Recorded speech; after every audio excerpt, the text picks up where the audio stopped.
আমি একদিন আমার একজন বন্ধুর সঙ্গে দেখা হয়।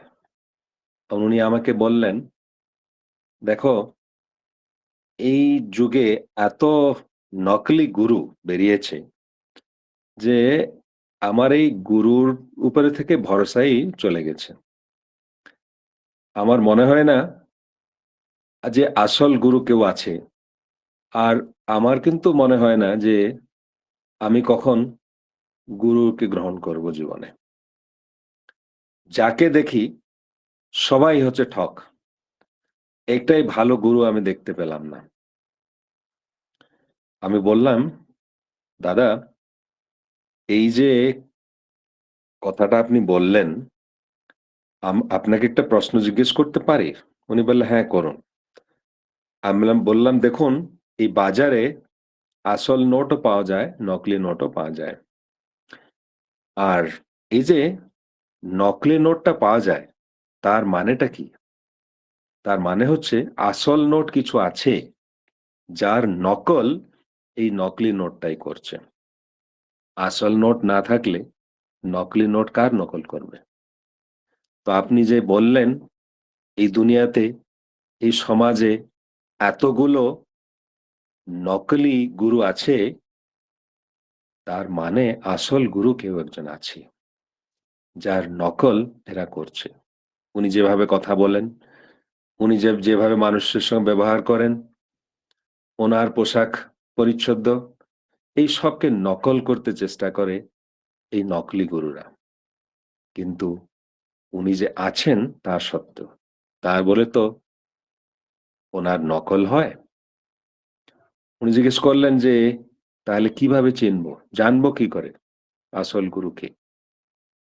আমি বললাম, "আসল গুরু হচ্ছেন পুরুষোত্তম, সদ্গুরু, যিনি স্বয়ং ঈশ্বর মানুষ শরীর নিয়ে এই দুনিয়াতে আসেন মানুষকে রক্ষা করার জন্য। ওনার কতগুলি লক্ষণ আছে, ক্যারেক্টারিস্টিক্স আছে, যা দেখে বোঝা যায় যে উনি হচ্ছেন পুরুষোত্তম বা সদ্গুরু, পরম গুরু। এর ভিতরে একটা সবচেয়ে যেটা চরম লক্ষণ বা ক্যারেক্টারিস্টিক, এটা হচ্ছে he is the supreme lover of mankind. মানুষের পরম চরম প্রেমী। ওনার থেকে মানুষকে আর বেশি ভালো কেউ বাঁচতে পারে না। ওনাকে বলা হয় সুপ্রিম লাভার। শ্রী ঠাকুরের কাছে এসেছিলেন আমেরিকার একজন ভক্ত। ওনার নাম হচ্ছে হেনরি। ঠাকুরের আশ্রমে কিছুদিন থাকার পরে বিদায় নেওয়ার সময় এসে গেছে। ঠাকুরের কাছে এসছেন, মনে দুঃখ, বেদনা, ঠাকুরকে ছেড়ে যেতে হবে। উনি অনেক ধনী মানুষ, আমেরিকার ইন্ডাস্ট্রিয়ালিস্ট। উনি ওনার চেক বুকটা বের করে ঠাকুরের চরণ প্রান্তে রেখে বলছেন, "ঠাকুর, আপনার কাছে কিছুদিন থাকলাম। আপনার এই আশ্রমে থেকে আমাকে খুব ভালো লেগেছে। আপনার ভালোবাসা, আপনার প্রেম, আপনার আমার প্রতি যে অনুকম্পা, আর এই আশ্রমবাসীদের ভালোবাসা, আমাকে ছেড়ে যেতে ইচ্ছে করছে না। কিন্তু যেতেই তো হবে। যাওয়ার আগে আপনাকে কিছু দিয়ে যেতে চাই।" ওনার চেক বুকটা বের করে অ্যামাউন্ট লিখতে চান, লিখে দিতে পারেন। যা আপনি চান, যত অ্যামাউন্ট এই চেক বুকে আপনি লিখে দিন। লিখে দিন, ঠাকুর, ওইটা আপনারই হবে। আপনাকে যাওয়ার আগে কিছু দিয়ে যেতে যেতে আমার এই যে ইচ্ছা। ঠাকুর চেক বুকটা হাতে নিলেন, হাসলেন, দেখলেন, তারপরে বললেন, "Henry, I want Henry. I don't want Henry's checkbook." আমি হেনরির চেকবুক চাই না, আমি হেনরি চাই। আমার হেনরি দরকার, হেনরির চেকবুক দরকার নেই। এই বলে হেনরির হাতে চেকবুকটা ঠাকুর দিয়ে দিলেন। হেনরির চোখ থেকে আঁসু বেরিয়ে আসছে। কাঁদছে হেনরি। বলছে, ঠাকুর, এতদিন ধরে সবাই আমার কাছে থেকে এই চেক বুকই চেয়েছিল। শুধু আমার বন্ধু-বান্ধব না, আমার পত্নী, আমার বাচ্চা, ওরা সবাই কিন্তু আমার চেক বুকই চেয়েছে। যারা আমার কাছে এসছে আমার এই চেক বুক জন্যে, টাকা জন্যে। এই দুনিয়াতে আপনি একজনই মানুষ যিনি বললেন, "আমি চাই হেনরি, আমার হেনরির চেক বুকের প্রয়োজন নেই।" আপনার এই যে ভালোবাসা, যে পিওর ভালোবাসা, আর কার থেকে আমি পাইনি ঠাকুর।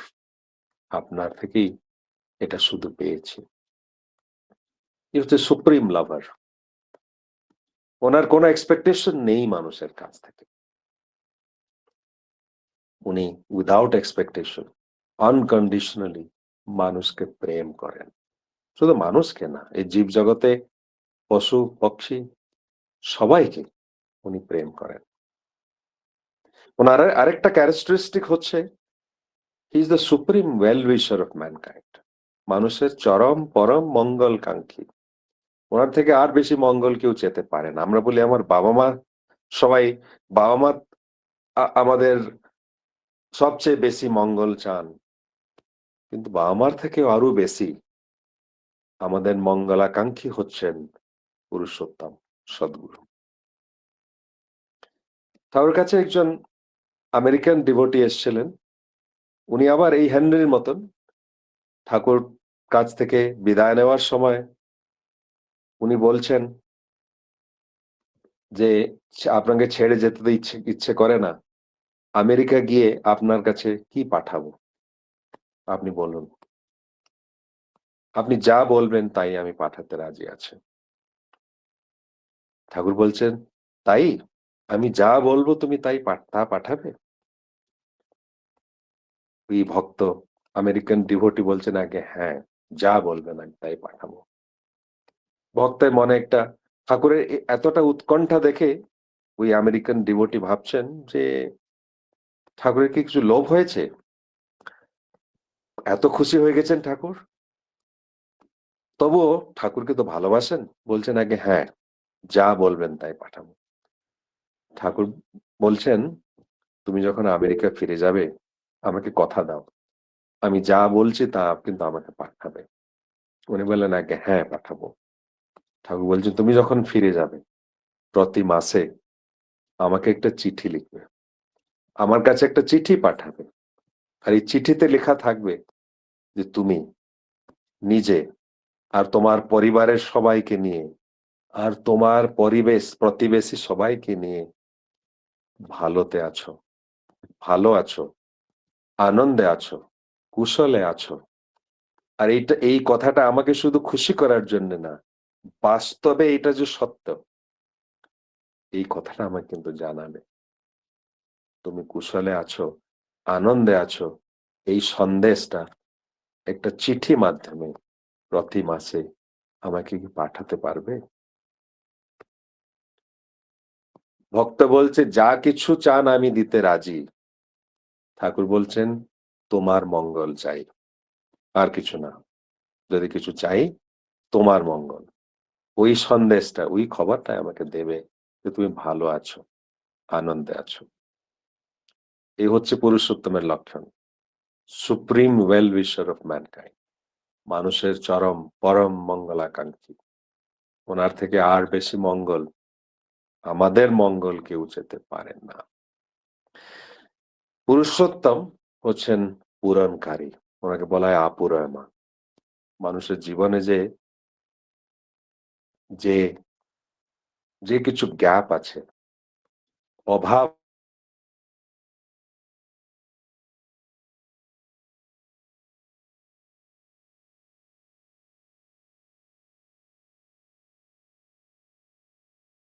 অভাব, কার টাকা পয়সার অভাব, সব অভাবকে উনি দূর করেন। ওনাকে বলা হয় আপুরয়মান। শ্রী ঠাকুরের কাছে একজন যুবক এসেছিল। বলছে ঠাকুরের কাছে এসে দেওঘরে আসলাম তখনে আশ্রমে ঠাকুর অবস্থান করতেন। যুবকটা এসে বলছে, ঠাকুর বাড়িতে কিছু নেই, পরিবারে খাওয়ার জন্যও কিছু নেই, আমরা গরিব মানুষ, কি যে করব কিছু বুঝতেই পারছি না, আপনি কিছু দয়া করে কিছু বন্দোবস্ত করুন। ঠাকুর বলছেন, এই আশ্রমে থাকতে পারিস? যুবকটি বলছে, আপনি যা বলেন। ঠাকুর বলছেন, হ্যাঁ আশ্রমে থাকবি, আর প্রতিদিন এই যে দেওঘর আশ্রমের কাছে তখনকার সময় খুব তো একটা ডেভেলপমেন্ট হয়েছিল না, আশ্রমের কাছে যে জঙ্গল মতন আছে, অনেক গাছ আছে, ওই জঙ্গলে গিয়ে সব দিন নিম কাঠে, এই যে নিম গাছ আছে, নিম গাছ যে ডালগুলো হয় ওর থেকে আমরা যেটা ব্রাশ করার জন্য ইউজ করি, দাঁত কাঠি যেটা বলা হয়, ওই নিম গাছের ডাল ভেঙে সব দিন দাঁত কাঠি বানিয়ে যশোর স্টেশনে তোকে যেতে হবে। যশোর স্টেশনে অনেক যাত্রী আসে, ট্রেনে অনেক যাত্রী যাত্রা করতে থাকে, আর অনেক মানুষ কখন ভুলে যায় ওর মানে টুথপেস্ট বা ব্রাশ আনতে ভুলে যায়, ওরকম মানুষ অনেক আছে। ওদেরকে গিয়ে, যারা ভুলে গেছে, যার কাছে ব্রাশ নেই বা দাঁত কাঠি নেই, ওদেরকে দাঁত কাঠি দিবি, কার কার কাছে একটাও পয়সা নিবি না। কিন্তু এটা সব দিন করতে পারবি? ভোরবেলা কিন্তু উঠে যেতে হবে। ওই যুবক ভাবছে আমি এসেছিলাম ঠাকুরের কাছে কিছু সাহায্য পাবো বলে, পরিবারে অনেক অসুখ আছে, অভাব অনাটন আছে। ঠাকুর কি বললেন যে সকালে আবার উঠে 4টার সময় উঠে জঙ্গলে গিয়ে দাঁতকাঠি এনে, নিম দাঁত গাছের দাঁতকাঠি বানিয়ে আবার যশোর স্টেশন গিয়ে আবার সবাইকে ফ্রি নিঃশুল্ক দিতে হবে। কি ব্যাপার? আর উপায় তো কিছু নেই, ঠাকুর তো বলেছেন করতেই হবে। এই যুবকটি তা করা শুরু করে দিয়েছে। এরকম কিছুদিন অতিবাহিত হয়েছে। একদিন ওই যুবকটি ওই নিম কাঠি, নিমের দাঁতকাঠি নিয়ে একটা ট্রেন ভিতরে ঢুকেছে। দাঁতকাঠি নেবে, দাঁতকাঠি নেবে বলে জিজ্ঞেস করছে সবাইকে। হঠাৎ একজন, মনে হয় ব্যবসায়ী, উনি হঠাৎ ওকে ডেকে বললেন, এই দাঁতকাঠি আমাকে একটা দে তো, আমি ভুলে গেছি আজকে ব্রাশ আনতে, তাড়াহুড়োতে আমি আসলাম, ভুলেই গেছি। ওই যুবকটি দাঁতকাঠি দিয়েছে একটা। ওই ব্যবসায়ী জিজ্ঞেস করছেন, কত কত টাকা দিতে হবে, কত পয়সা দিতে হবে? যুবক বলছে, আগে না, আমি তো আপনার কাছ থেকে কিছু নিতে পারবো না, আমার গুরুর নির্দেশ, এটা মাগনাতেই দিতে হবে, কিছু নিতে পারবো না, কিছু আপনার কাছে নেবো না, আপনি এটা দয়া করে নিন দাঁতকাঠিটা। ব্যবসায়ী ওই যুবকটাকে কাছে ডেকে বলছেন, এই তোর মতন লোক তো আমার দরকার ছিল, যে অত নিষ্ঠাবান, অনেস্ট, সরল আর সাধু, এরকম একটা সিনসিয়ার মানুষ আমার দরকার ছিল। এই হচ্ছে আমার ঠিকানা, তুই আমাকে কলকাতায় দেখা করতে পারবি? আমি আমার ফ্যাক্টরির জন্য একটা অনেস্ট মানুষের প্রয়োজন, আমার মনে হয় তুই পারবি, যদি তুই রাজি হস তাহলে আমাকে কালকেই এসে কলকাতায় দেখা করবি। ও যুবকটি বলছে, আগে আপনাকে তো আমি কিছু বলতে পারবো না, আমার গুরুকেই জিজ্ঞেস করতে হবে, উনি যা বলবেন। বলে ঠিক আছে, ওনাকে জিজ্ঞেস করে যদি ওনার অনুমতি হয় তাহলে আমাকে দেখা করবে। ঠাকুরের কাছে যুবকটি এসছে, ঠাকুর অনেক খুশি হয়েছেন যে ব্যবসায়ী এই যুবককে একটা চাকরি দিতে ইচ্ছা করেছেন। আর ঠাকুর খুব খুশি হয়ে বলছেন, যা, ওনার কাছে খুব মন দিয়ে, খুব মন ধ্যান দিয়ে, খুব সিনসিয়ারলি, নিষ্ঠাপর ভাবে ওনার কাছে কাজ করবে। যুবকটি ট্রেনের টিকিট কেটে তারপরের দিন চলে এসছে কলকাতায়। আর এটা বলতেই হবে না যে নিজের নিষ্ঠা জন্যে, ঠাকুরের প্রতি ভক্তি আর নিজের কাজের প্রতি ওর নিষ্ঠা, ওইটা দিয়ে ওই যুবকটি ব্যবসায়ের কাছে কাজ করে অনেক উপরে চাকরিতে উঠেছে পরবর্তী সময়। এটা তো বলার কোনো প্রয়োজন নেই। আরেকটা ঘটনা মনে পড়ছে। ঠাকুর একবার আশ্রমে বসে আছেন, হঠাৎ দেখলেন একজন একটা ব্যক্তি দূরে দাঁড়িয়ে আছে, ওর কপড়া খুব ময়লা আর যেরকম ছিঁড়ে গেছে অনেক জায়গায়। ঠাকুর কাছে ডেকে যুবকটাকে বলছেন, ওই লোকটাকে বলছেন, "তুই এরকম ময়লা কপড়া তুমি কেন পরেছো? কি একটা পরিষ্কার কপড়া পরতে পারো না?" ওই ব্যক্তিটি বলছে যে, "ঠাকুর কি করব? আমার কাছে একটাই তো আছে। এই একটাই সেট আছে। আর পরবো কি? ওইটাকে যদি পরিষ্কার করে দিয়ে দিই।" তো এটাই পড়ি সবসময়। যখন সুবিধা হয় একটু ধুয়ে নিই। আমার কাছে তো আর নেই কিছু। ঠাকুর খুব দুঃখ পেয়েছেন, খুব কষ্ট হয়েছে কথা শুনে। অনুনয় বিনয় করে ঠাকুর সবাইকে বলছেন যে, "কিছু ৳১, ৳২ যা আছে তোমরা কিছু কালেকশন করে ওকে দাও। ওর কাছে কাপড়ও নেই। পরার জন্যে কাপড় নেই।" ঠাকুর বলার সঙ্গে, সঙ্গে সবাই কিছু, কিছু দেওয়া শুরু করে দিয়েছে। অনেকটা টাকা হয়ে গেছে। ঠাকুর হাতে নিয়ে ওই ব্যক্তিকে দিচ্ছেন যে, "তুমি এটা নাও। এটা নিয়ে বাজার থেকে কিছু কাপড় মানে কাপড় কিনে নিয়ে যাও বাড়ি।" লোকটা বলছে যে, "ঠাকুর এতগুলো টাকা নিয়ে আমি কি করব? আমার কাপড় কিনতে তো এত টাকা লাগবে না?" ঠাকুর বলছেন, "কোনো অসুবিধা নেই। তুমি রাখো। তোমার যখন কাপড় নেই তোমার পরিবার কাছেও থাকবে না। তোমার স্ত্রী, তোমার ছেলে-মেয়েদের জন্যও নিয়ে যাবে।" লোকটা বলছে, "ঠাকুর তবুও এতগুলো টাকা আপনি দিচ্ছেন যে এই আমার জন্যে কাপড় কেনার পরে, বাচ্চাদের জন্য কেনার পরে তবুও আমার যে টাকা বেঁচে যাবে।" ঠাকুর বলছেন, একটু নীরব হয়ে ঠাকুর বলছেন, "তুমি কি মদ-টদ খাও? তুমি মদ খাও নাকি?" লোকটা একটু লজ্জা পেয়েছে। আর বলছে, "আজ্ঞে হ্যাঁ, ওই খারাপ অভ্যাসটা আমার আছে।" ঠাকুর বলছেন, "চিন্তা নেই। তুমি তোমার জন্যে কাপড় কিনে নেবে, পরিবারের জন্যে কাপড় কিনে নেবে যেটা টাকাটা বাঁচবে। ওইটা নিয়ে যত মদ তুমি কিনতে পারো ওই টাকায়, ওইটা কিনে বাড়ি চলে যাবে। আজকের রাতটাকে রঙিন করে ফেলবে।" ওই লোকটা খুব খুশি হয়ে গেছে। ঠাকুর যে আমাকে মদ খেতে বলেছেন। আর খুব আনন্দে টাকা নিয়ে বাজারে গিয়ে কাপড়-টাপড় নিয়ে মদের বোতল নিয়ে বাড়ি পৌঁছে গেছে। স্ত্রীর জন্যে শাড়ি, শাড়ি দিচ্ছে স্ত্রীকে। স্ত্রী বুঝতেই পারছে না যে কি হয়েছে।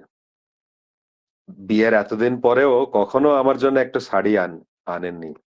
আজকে কি হয়েছে উনার? স্ত্রীর হাসি যেরকম আর বন্ধই হচ্ছে না। বাচ্চাদের জন্যে কাপড়, কখন ওই লোকটা আনেনি। ওরা বিশ্বাসই করতে পারছে না। বাবাকে এসে জড়িয়ে ধরেছে, আলিঙ্গন করছে, চুমা দিচ্ছে। খুশির কোনো অন্ত নেই। যাই হোক, তার পরের দিন ঠাকুর বসে আছেন আশ্রমে। আর তার আগের দিন যারা এই ঘটনাটি দেখেছিল যে ঠাকুর যখন বলেছিলেন যে, "তুমি কাপড় কেনার পরে যে টাকাটা বাঁচবে ওইটা নিয়ে তুমি মদ কিনে নেবে।" ওদের মনে একটা সন্দেহ এসেছিল যে ঠাকুর কিভাবে আমাদেরকে সবাইকে বললেন নিরামিষ খেতে হবে, মাদক দ্রব্য খাবে না, মদ খাবে না। এই লোকটাকে কি করে ঠাকুর বললেন যে মদ খেতে হবে, মদ খেতে পারো? এই প্রশ্ন ওদের মনের ভিতরে আছে। তারপরের দিন সকালবেলা ঠাকুর আবার বসে আছেন। তার আগের দিন যারা ছিল ওদের ভিতর থেকে অনেকজনও আছে। এই সময় হঠাৎ ওই লোকটা এসে পৌঁছায়। ওই লোকটা কাঁদছে, কাঁদছে। চোখ থেকে ওর আঁসুই বেরোচ্ছে। এরকম বন্ধই হচ্ছে না।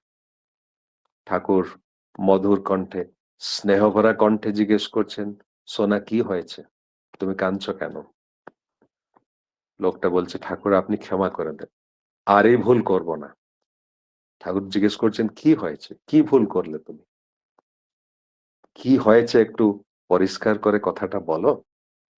লোকটা তখন বলছে যে, "ঠাকুর আপনি যখন আমাকে এখান থেকে পাঠালেন, আমি বাজার গেলাম, কাপড় কিনলাম, মদও কিনলাম। ঘরে গেলাম ভাবলাম আজকে রাতটাকে রঙিন করে ফেলব। অনেক মদ আমি কিনে নিয়েছি। স্ত্রীকে আমি শাড়ি দিলাম। বাচ্চাদেরকে কাপড়-টাপড় ওদের ড্রেস দিলাম। আমার স্ত্রীর মুখে এত হাসি আমি কখনো দেখিনি। আমার বাচ্চাদের মুখে এত আনন্দ, এত সুখের কোনো আমি কিছু দেখিনি। ওরা এসে আমাকে আলিঙ্গন করলো, আমাকে জড়িয়ে ধরলো। এই যে মুহূর্ত, এই যে ক্ষণ, এই আমার জীবনে কখনো আসেনি ঠাকুর। এই যে আনন্দ, এই আনন্দ। এই আনন্দকে আমি হারিয়ে দিতে চাই না ঠাকুর। পরিবারকে নিয়ে, আমার পত্নীকে নিয়ে, বাচ্চাদেরকে নিয়ে এইভাবে আনন্দ করা, এই মুহূর্তগুলিকে আমি আর হারিয়ে দিতে চাই না। আরে মদ আমি খাবো না ঠাকুর। এই মদ আপনার কাছে প্রতিজ্ঞা করছি। আজ থেকে মদটা কিন্তু ছেড়ে দেব। দুটোই ব্যক্তি ঠাকুরের কাছে এসেছিলেন। একজন যুবক, পরিবারের অভাব অনাটন, টাকা পয়সা নেই। আরেকজন ব্যক্তি, পরিবারের অভাব, কাপড়ও একটা ভালো কাপড় পরতেও নেই। দুজনকার মনে হচ্ছে যেরকম সেম অবস্থা, গরিবী, দারিদ্র, কিন্তু ঠাকুর দুজনকে আলাদা আলাদা ট্রিটমেন্ট দিয়েছেন। একজনকে বলেছেন দান্তকাঠি বানিয়ে মাগনাতে সবাইকে ডিস্ট্রিবিউট করার জন্য, আর একজনকে মদ খেতে বলেছেন। কারণ বাইরের থেকে যদিও মনে হয় যে দুজনকার অভাব আছে, টাকা পয়সার অভাব, কিন্তু বাস্তবভাবে যে অভাবটা আছে, ওই যুবকের অভাব ছিল আত্মবিশ্বাসের অভাব। ওর ভিতরে ওইটাকে ঠাকুর জাগিয়ে দিয়েছেন। এখন একটা বড় কোম্পানির ম্যানেজার হয়েছে। আর এই যে ব্যক্তি, ওর ছিল চরিত্রের অভাব, ঠাকুর ওইটাকে ঠিক করে দিয়েছেন, সাজিয়ে দিয়েছেন, ওইটাকে গুছিয়ে দিয়েছেন। ওর অভাবটা দূর হয়েছে, এর অভাবও দূর হয়েছে। ওনাকে বলা হয় আপুরয়মান, পূরণকারী, যিনি মানুষের পূরণ করেন। যার যেরকম অভাব, যার যে জিনিসটার অভাব, ওইটাকে উনি পূরণ করে দেন। কার শান্তির অভাব, কার আত্মবিশ্বাসের অভাব, কার চরিত্রের অভাব, কার আনন্দের অভাব, সবকিছু উনি পূরণ করে দেন বাস্তবভাবে। ওই জন্য ওনাকে বলা হয় ফুলফিলার দ্য বেস্ট, পূরণকারী। আর কি ওনার লক্ষণ আছে? উনি হচ্ছেন বৈশিষ্ট্যপালী। মানুষের যে বিশেষ গুণগুলি আছে, ও বিশেষ গুণকে উনি চিহ্নট করতে পারেন, আইডেন্টিফাই করতে পারেন, আর ওইটাকে বিকশিত করতে পারেন। বৈশিষ্ট্য হচ্ছে বিশেষ গুণ। আমরা সবাই কিছু কিছু বিশেষ গুণ নিয়ে এসেছি। সবাই হচ্ছি আমরা অসম্ভব সম্ভাবনার অধিকারী, কিন্তু আমরা জানতে পারি না, বুঝতে পারি না। এই জন্য একটা সাধারণ জীবন আমরা যাপন করি। কারণ আমাদের নিজের ভিতরে যে বিশিষ্টতা আছে, যা নিয়ে আমরা দুনিয়াটাকে উল্টো পাল্টো করে দিতে পারবো, ওইটা কিন্তু আমরা বুঝতে পারি না। পুরুষোত্তম কিন্তু বুঝতে পারে। আশ্রমে একজন যুবক থাকতো।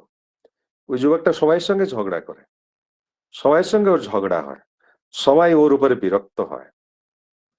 ওর কিন্তু মানুষের সঙ্গে অনেক খারাপ ব্যবহারও করে, খারাপ গালিগুলোজও করে। কিন্তু লোকটার একটা বিশেষত্ব ছিল যে প্রত্যেকদিন নতুন নতুন শব্দ ব্যবহার করে ও গালি দেয়। প্রত্যেকদিন কিছু না কিছু নতুন শব্দ, নতুন ভোকাবুলারি ইউজ করে, নতুন শব্দ উদ্ভাবন করে ও গালিগুলোজ করে। একদিন ঠাকুরের কাছে সবাই কমপ্লেন করেছেন যে ঠাকুর, এই মানুষটাকে আশ্রম থেকে বের করে দিতে হবে, একে আর রাখা যাবে না, সবাই সঙ্গে ওর ঝগড়া হয়। ঠাকুর এই বলছেন ঠিক আছে, আমি ওর সঙ্গে কথা বলি, কি ব্যাপার আমি একটু কথা বলে দেখি। ঠাকুর ডেকেছেন, যুবক এসছে ঠাকুরের কাছে, ঠাকুরকে ভালোবাসে কিন্তু। ঠাকুর জিজ্ঞেস করছেন, কথাবার্তা হচ্ছেন, ঠাকুর বলছেন তোমার নামে অনেক কিছু শুনছি। এই যুবকটা কিন্তু লোকেদের ব্যাপারে কিছু বলাই শুরু করে দিয়েছে, যে এই মানুষ এরকম, এই মানুষ এরকম। ঠাকুর বলছেন এইসব কথা ঠিক আছে, কিন্তু আমার একটা কথা তোমার সঙ্গে কথা বলে একটা মনে আসছে, যে তুমি একটা বিশেষ বিশেষ একটা অনেক বড় সাহিত্যিক হতে পারো, একটা বড় রাইটার হতে পারো। যুবকটা বলছে আগে আমি আর রাইটার? ঠাকুর বলছে হ্যাঁ, তুমি পারবে।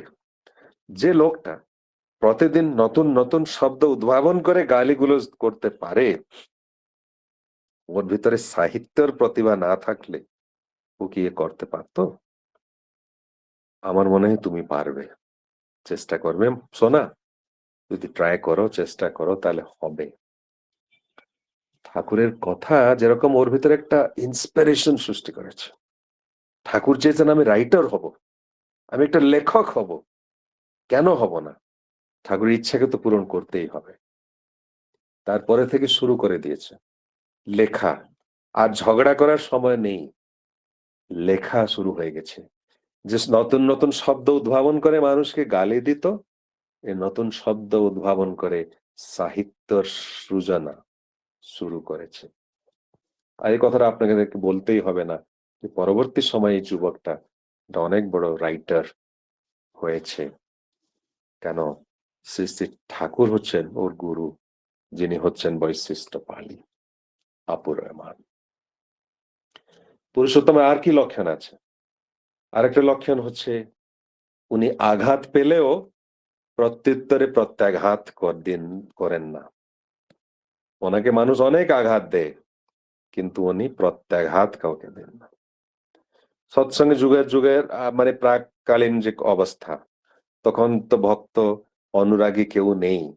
এই ২-৪ জন যারা ঠাকুরের কাছে এসছে, ওরাও ঠাকুরকে অনেক কষ্ট দিয়েছে।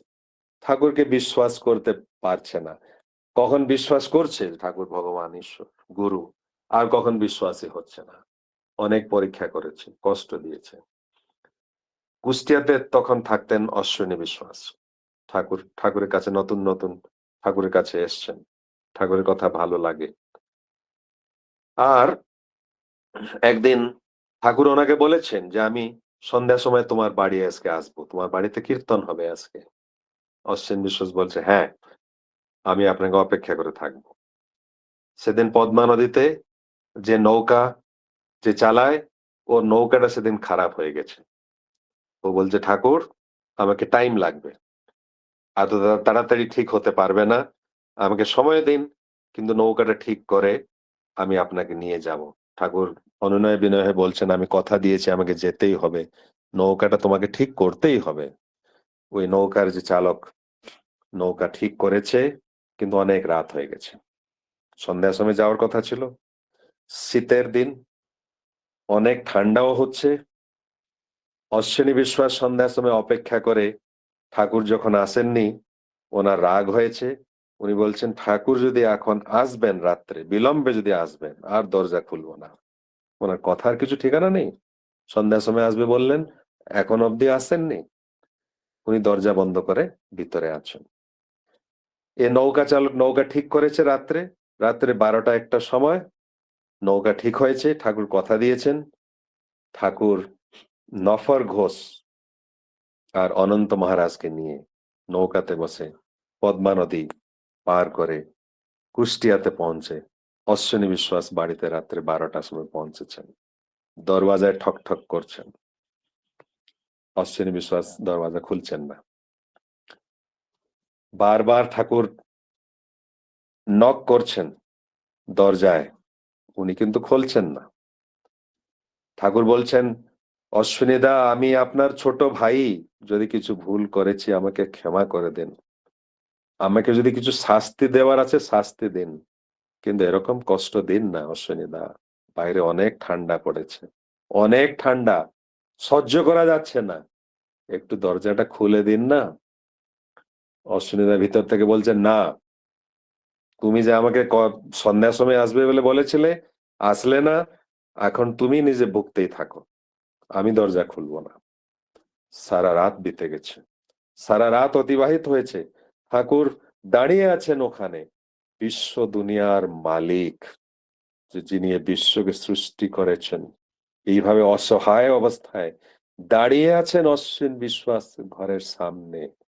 সারা রাত অতিবাহিত হয়ে গেছে। সকালে অশ্বিনী দা দরজা খুলেছেন। ঠাকুর বলছেন দাদা এইরকম কি শাস্তি দেওয়া যায়? এইরকম কি শাস্তি দেওয়া যায়? ঠাকুরকে মানুষরা কত যে কষ্ট দিয়েছে, কত যন্ত্রণা দিয়েছে, ঠাকুর প্রত্যুত্তরে কি দিয়েছেন? প্রেম। ভালোবাসা। ওদেরকে কখন ঘৃণা করেননি, ওদেরকে কখন ঠাকুর পরিত্যাগ করেননি। ওই অশ্বিনী বিশ্বাসকে, ওই বীরু রায়কে, ওই কিশোরী মোহনকে, যারা ঠাকুরকে অনেক কষ্ট দিয়েছে সৎসঙ্গের যে যুগের প্রাককালীন সময়, ওদেরকে ঠাকুর ভালোবাসাই দিয়েছেন। পরবর্তী সময়ে ওরা ঠাকুরের খুব বিশেষ বড় ভক্ত হয়ে উঠেছে এই ঠাকুরের প্রেম, ঠাকুরের ভালোবাসা দিয়ে। ইনি হচ্ছেন শ্রী শ্রী ঠাকুর। ইনি হচ্ছে, এই সব হচ্ছে পুরুষোত্তমের characteristics, the supreme wellwisher of mankind, চরম মঙ্গলাকাঙ্ক্ষী, দ্য সুপ্রিম লাভার, পরম প্রেমী। উনি হচ্ছেন আপুরায়মান পূরণকারী, উনি হচ্ছেন বৈশিষ্ট্য পালী, উনি হচ্ছেন সেই মানুষ যিনি আঘাত পেলেও প্রত্যুত্তরে প্রত্যাঘাত করেন না। আজকে শ্রী শ্রী ঠাকুর রক্ত মাংস শরীরে নেই, আমাদের কাছে আছেন আচার্যদেব। ওনার কাছে আমরা ওই ক্যারেক্টারিস্টিক্স গুলো দেখতে পাই। লাভার অফ ম্যানকাইন্ড, মানুষকে প্রেম করতে যাচ্ছেন। সুপ্রিম ওয়েল উইশার অফ ম্যানকাইন্ড, মানুষের মঙ্গলই চান, বসে আছেন নিরন্তর মানুষের সমস্যার সমাধান করার জন্য। জয় গুরু, জয় গুরু, জয়। সময় হয়ে গেছে, 8:11 অব্দি বলেছিলেন। আপনাদের সবাই মঙ্গল কামনা করে আমার বক্তব্য এখানে শেষ করছি। সবাই ভালো থাকবেন। বন্দে পুরুষোত্তম। জয় গুরু।